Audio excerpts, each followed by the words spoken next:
Welcome to another edition of Blades TV. Joelle, I don't even know anymore. That's where we're at. But right now, we're at the Saskatoon Club for the State of the Bloonion address, brought to you by owner Mike Priestner. We're not going to be talking about that this week. That's next week's special agenda. But for this one, we got to start off with a very special event that took place this past Monday, if you're just tuning in, February 23rd, the Team Up for Respect game. Blades, Pats, a midday game, 5,000 students in attendance. Sounds like a recipe for fun.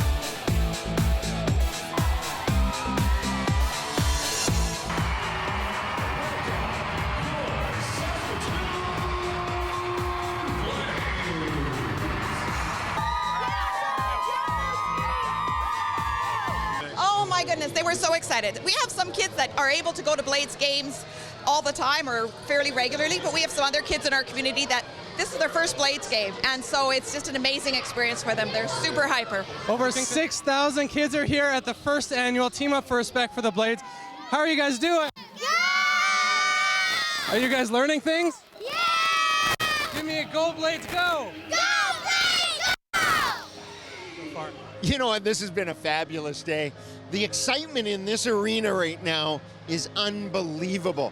I haven't heard it, I don't know if I've ever heard it this exciting, really since the World Juniors maybe.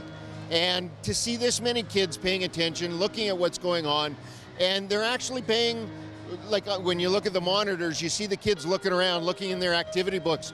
It's fantastic that way. So is it important that the respect message is played out on the Jumbotron? Are you guys learning stuff? Yeah, because you could be yelling at your friends so much that you could hurt them. Absolutely. We preach it in the classroom all the time, but hearing a hockey player say it, as opposed to me, makes a big difference.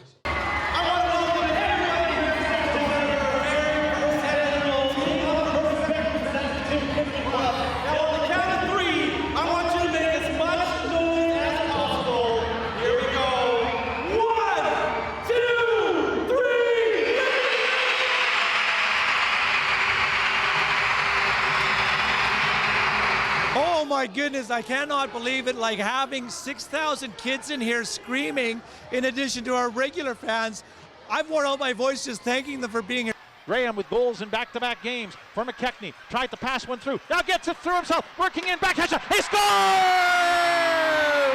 Oh, let's go! Sam McKechnie opens the scoring for 17 into the opening period. And listen to the crowd here at SaskTel Center.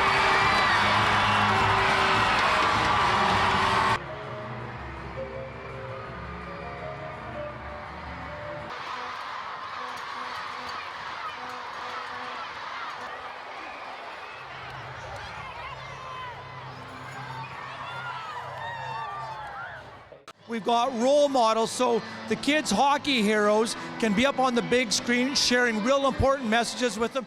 Oh, it was awesome. I think it was just electric in here. I don't even know if words can describe it. You know, it was certainly the kids were having a great time, and you know, certainly our players appreciate the energy that they brought to the building. Absolutely, they can see that you can play hard. You can go at it. You know, there's fights in a game. There's big hits. There's dumb penalties or stuff like that, and you know, they can see that we can go at it for 60, 65 minutes, and after the game it's over, and you know, we're just normal kids playing a hockey game, and you know, it's not going to lag on, not all the time anyways, and it's important that they see that it's just a game, and it's all about the fun.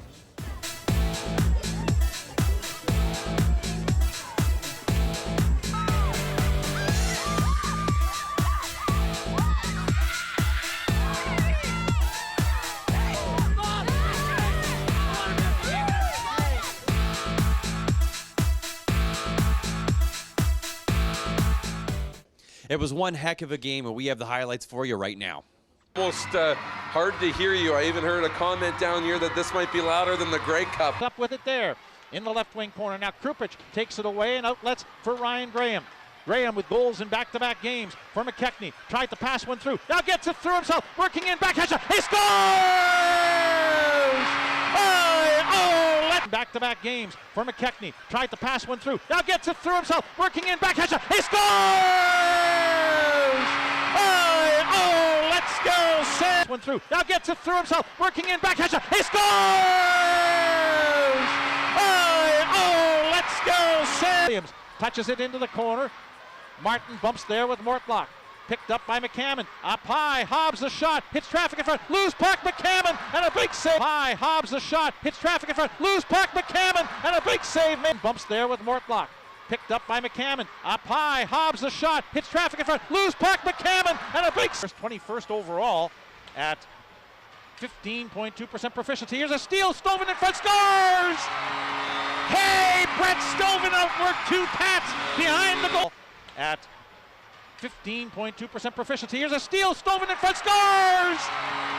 Hey, Brett Stoven! He had two men open in front, and Hobbs and Steele didn't dish the puck off. Christopher brings it all the way back to the blue line. Now moves into the middle of the ice, takes the shot. It's into the crease, they score! He had two men open in front, and Hobbs and Steele didn't dish the puck off. Christopher brings it all the way back to the blue line. Now moves into the middle of the ice, takes the shot. It's into the crease, they score! Amundrud got it. Jack dives, can't get it out. Krupich to the line. Hobbs can't reach it on his belly. 2-on-1. Zajac and McKechnie. Zajac a shot. He scores! Krupich trying to spin out of the corner. Lost it against Berg, who took him off of the play. Here's a shot. They score. Riker Cole got a feed and lifts one high. Stick side on Wagner in front. Back door for Williams trying to cut his way in. And a save made by Amundrud at the far post. Now Wagner for Williams trying to cut his way in. And a save made by Amundrud at the far post. Now Wagner. Now Reed fanned on the puck. Gets it again, then loses it. Steal along the inboard. They'll circle the net. Going to step out front to the back door. They'll shovel it into the net and score. Taylor Cooper has tied the game up at 3-3. Line, Hilsendager up the left wing boards. Taylor Cooper, the 19-year-old, acquired from Lethbridge. Here's a shot from the line, a save made. Loose puck, steal onto it. Now the Pats in front. Here's Brooks' shot. He missed the net. Comes off the backboard. Smith tucks it home. He scores. Now did they wave it off? Chris Kreitch is turning a 3-1 Blades lead into a 4-3 Regina lead. Here's Graham up the right wing, steaming for the net. Backhand shot. He scores! Oh, sure! Cooper, 22-goal man, has one today. Stops, tries a shot, he scores! He beats Amundrud high. Down 0 for 1 in the shootout this year. Here he comes, Yurik Deke still with it, and he lost it, and that's it. The Pats have won this afternoon by a final.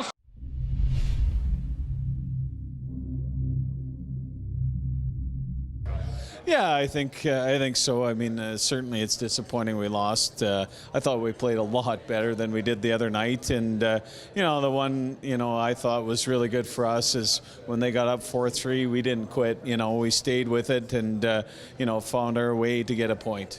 Absolutely, they can see that you can play hard, you can go at it. There's fights in a game, there's big hits, there's dumb penalties, there's stuff like that, and they can see that we can go at it for 60, 65 minutes, and after the game it's over, and we're just normal kids playing a hockey game, and it's not going to lag on, not all the time anyways, and it's important that they see that it's just a game, and it's all about the fun.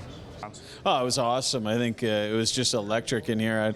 I don't even know if words can describe it. It was certainly the kids were having a great time, and certainly our players appreciate the energy that they brought to the building. Yeah, it was different. I had a bit of a flashback when I came out for warm-up there, and people were cheering. It's a little bit like the Mem Cup, but a little more high-pitched than the Mem Cup. So, no, it was really exciting for some of the young guys that have never played in front of a crowd like that, and the fans were real loud tonight, and it was a lot of fun.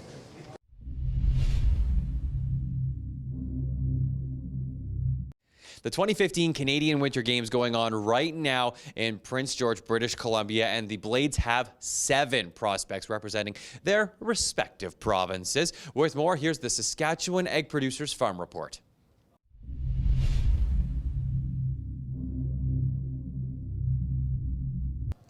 Welcome to another edition of the Saskatchewan Ag Producers Farm Report. No Ricky McGinty this week. I'm Blair Farthing filling in for him. Very special guest, Dan Tenser, Blades Director of Scouting for the Western Region. And Dan, we know we're a couple months away from the WHL Bantam Draft coming up here. I know you and your staff have been really hard at work getting your list together. I guess what goes into that, and what are thoughts heading into the draft? Well, it's an exceptional draft this year, as it is every year. I know that some people get caught up in this is a deep draft or this isn't a deep draft, but for us, we watch all of the players across all of the provinces in multiple states all season long, and we're going to go in and select 9 or 10 or 11 players. And, you know, to me, it's pretty easy to find 9 or 10 or 11 really good players. You know, they're out there, right? So I think every team has the opportunity every year to have a great draft, and what goes into that is just a lot of hard work. So since, you know, really last year when we were seeing some of these kids as underage players, and then into this year throughout their club teams, playoffs are on right now, a number of big tournaments like Medicine Hat and Calgary and St. Albert that we've been to. I was just out in Abbotsford, BC at another one. It's just putting the hours in. We've asked our staff this year to focus a lot on gathering data, so we've got literally thousands of reports on these players in our system that'll allow us to rate what we think of them as players and their various attributes. And from there, we start to assemble a list. We do have a list right now. The list is probably going to be significantly changed between now and May 7th when the draft takes place, but I think it's really important to keep the list active, and we can tell throughout the year, you know, how much guys rise or how much guys fall. So it's been a lot of good hard work so far. Now that the playoffs are on, and then the various provinces will hold their cups and the Western Canadian Bantam Championships, it's sort of hitting the stretch drive now, but we think we've got a really good foundation for it. Sounds great. And I know you're not going to show your cards, but when you go into something like this, is it just best player available, or do you look at a certain position? It sort of depends on where the pick is. Certainly, we've got 2 first-round picks this year. Looking at those picks, it's going to be really tough to deviate from the best player available, especially with that first one. So, you know, let's say you have a position in your organization that you consider to be a strength. Adding another player there, if he's clearly the best player available to that position, it's just going to allow you options down the line, right? So these players can be assets a variety of different ways, whether they're on the ice for you or potentially in deals or what have you. So best player available, especially at the top, but there's absolutely no question that we work very, very closely with Bob Woods on a daily basis on this, and he is going to be very clear heading into the draft what he sees this team needing in both the immediate and future. So we're going to be, you know, certainly getting into the middle rounds, looking to pick by a little bit more specific need. Absolutely, and we know the Bantam draft is so important to a team's success, but you know there's undrafted players we have as well, the unprotected list that, the protected list that you can add guys to. Just tell us a little bit about what goes into that and how you select players for that. Sure, and just to give everybody that's watching this year an idea, if you've watched Chael Higson play on the blue line, and he and Nolan Reed are doing a tremendous job every night for the hockey team, playing a ton of minutes as 16-year-olds. He was a player that wasn't drafted. Doug Mulliken and the staff at the time did a tremendous job adding that player to the list right after, and he's been an impact guy at 16. He's going to play for this club and be tremendous for a number of years, so that's the type of talent that you can get. Sometimes guys fall through. You know, we listed a guy this year out of Fort Saskatchewan, Alberta. He ended up being the 3rd leading scorer in the Alberta Major Midget Hockey League, which is a tremendous accomplishment. His name is Brandon Hagel. Frankly, he was a little bit small in his draft year. Well, lo and behold, he's put some size on, continues to skate great, has great offensive vision, and we were able to grab him this year. We're really excited to have him at training camp, and he's a 98-born player, and, you know, give him a real chance to come in and show us what he's got. Another guy, Colton Lancaster, is a goalie playing out in the POE Academy in Major Midget in BC.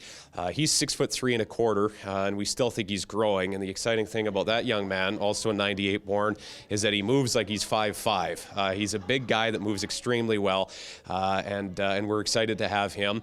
And there's also Americans that you can go down and list, right, too. And we listed a guy out of Minnetonka High School named John Scholt, a big defenseman who Doug's seen a number of times, absolutely stud player. Now, with American players, there's obviously a little bit more uncertainty there, but the option is there to put them on the list if you have a spot. If they do end up committing to a college, there's something called a college list that you can slide over, and maybe the player changes his mind later, or what have you. So there are lots of different options to the hockey club, and we certainly have been scouting a lot more than just bantams this year, trying to make sure we take every opportunity available to improve the team now and in the future. Sounds great. And speaking of the prospects, a lot of them are in the same place right now. The 2015 Canada Winter Games in Prince George. you're off to see some of our guys, 7 Blades prospects there. What are you looking for? Well, you know what? I'm just going to go there and be a proud member of the staff, really. I mean, we're extremely excited that we've got 7 prospects there, which leads the Western Hockey League, 799 born prospects. And, you know, whether BC, Manitoba, Saskatchewan, Alberta, we've got players representing all those different provinces.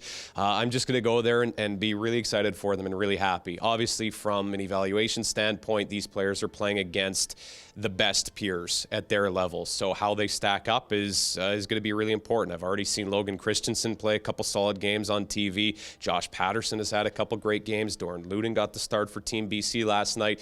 So our guys are looking really good, and it is an opportunity to see them against their top peers. But more than that, I'm just going to go out there and hope that they have fun and cheer them on and be really proud of the fact that our organization is represented so well at these games. Sounds great. I think that pretty much wraps up this week's edition. I know when we talk about our prospects, you and Hilty and Colin, you just perk up talking about the future of the Blades. That's right. It's a bright future, and it's really exciting to be out there on the road helping to carve the future. And to everybody out there watching, please know that we're putting a ton of work in. We think we've got a great handle on it. We're extremely excited for some of the kids that we have and some of the kids that we'll be grabbing at the upcoming draft. So I appreciate you having me.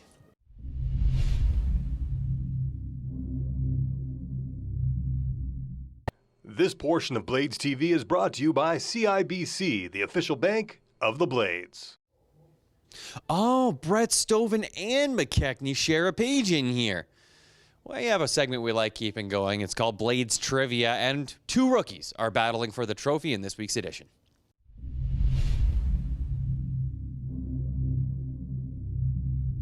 Hey there, Blades fans. Time for another riveting edition of the Blades Cup. We've got a couple rookies this time, and also D partners. On my left, number 47, Nolan Reed, and to my right is number 23, Shale, also known as Satchel Hickson. So what we got is our wonderful Blades Cup up for grabs once again. The rookies are going to be going at her. So let's just go right into it. Here we go. How many games has assistant coach Jerome Engel played in the NHL?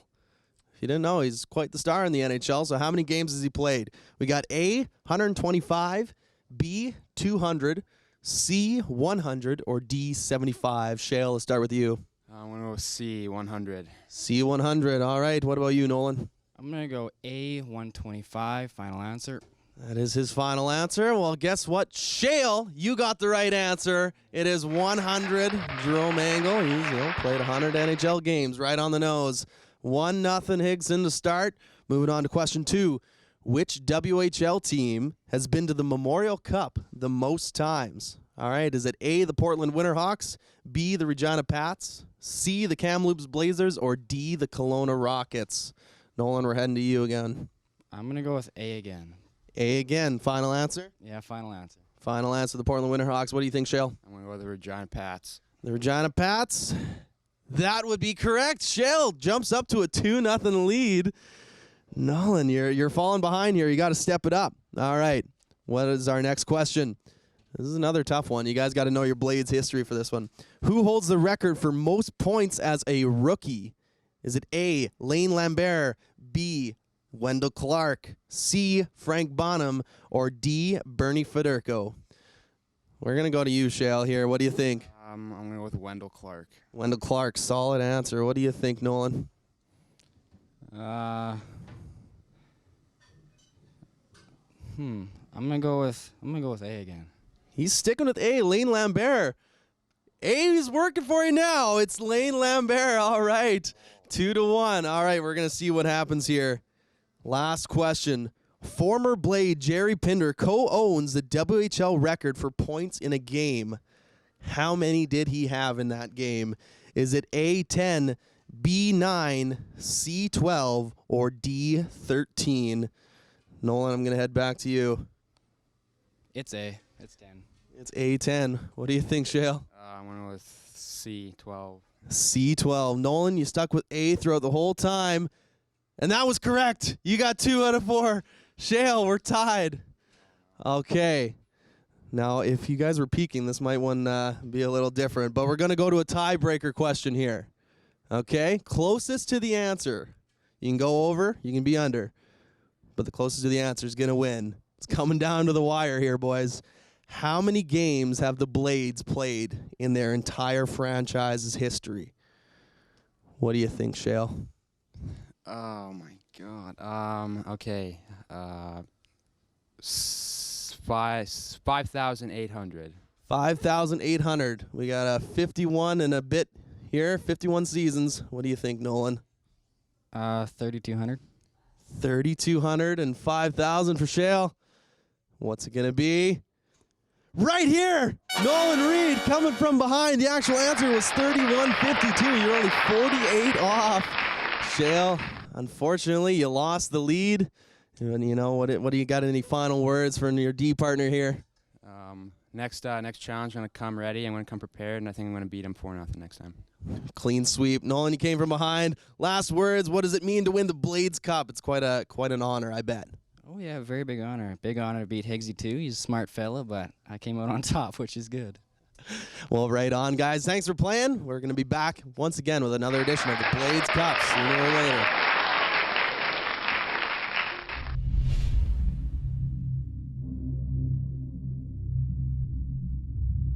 Could I have that martini dry, please? Yes. Thank you so much. Now, speaking of dry, what happens when all the ice melts? Well, that's ball hockey season. Nice shot! No ice, no skates, no problem. Ball hockey is Saskatchewan's fastest growing sport. A game for everyone. All ages, all skill levels. Youth, adult, and co-ed leagues. Individual, group, and team registration. This is your game. Are you in? Register now for the upcoming season at saskballhockey.com. Yeah, I probably shouldn't. But speaking of the piano, we've got a really cool event coming to the SaskTel Center, teaming the Blades with the Saskatoon Symphony Orchestra and a famous book, The Hockey Sweater. That's how we're playing out today. Brett Stoven, I'm a 20-year-old centerman for the Saskatoon Blades. I've been playing hockey for 17 years now, and I got drafted here when I was 14 years old and played my first preseason game against all the big 20-year-olds like I am now, and kind of a little runt against those guys, but it was an eye-opener. I read The Hockey Sweater for the first time when I was about 8 years old. And it was as exciting then as it was now when I read it about a week ago. You know, whether you're a young kid or an adult, there's something that you can relate to, whether you're a Montreal fan growing up and you're not a Toronto Maple Leaf fan, or vice versa. And you know, we have our own rivalries playing hockey here in Saskatoon, and that's something that I can relate to as well. Personally, I did put myself in that kid's shoes and looked at the guys I looked up to when I was a younger kid, the Joe Sakic's, the Mario Lemieux, and my favorite players, and you know, he had his favorite player as Maurice Richard, and he looked up to him like crazy. And when he got a Toronto Maple Leaf sweater that wasn't the Rocket, he was pretty disappointed. You know, I had those idols when I was younger, and that's kind of somewhere I can relate to that book as well. My parents said right from the start I was pretty comfortable, and they have some family videos of when I was 5 years old, I think, my first year in organized hockey, and actually, funny enough, I hadn't seen them in my entire life, and I watched them at Christmas this year, and it's pretty funny to watch myself score a couple goals, and I'm just tiny compared to some of the guys. I don't remember the feeling, but watching it, I scored the goal and lifted my arms in the air and skated around the ice by myself, so the exact scene that you'd see in a Timbits game now or something like that.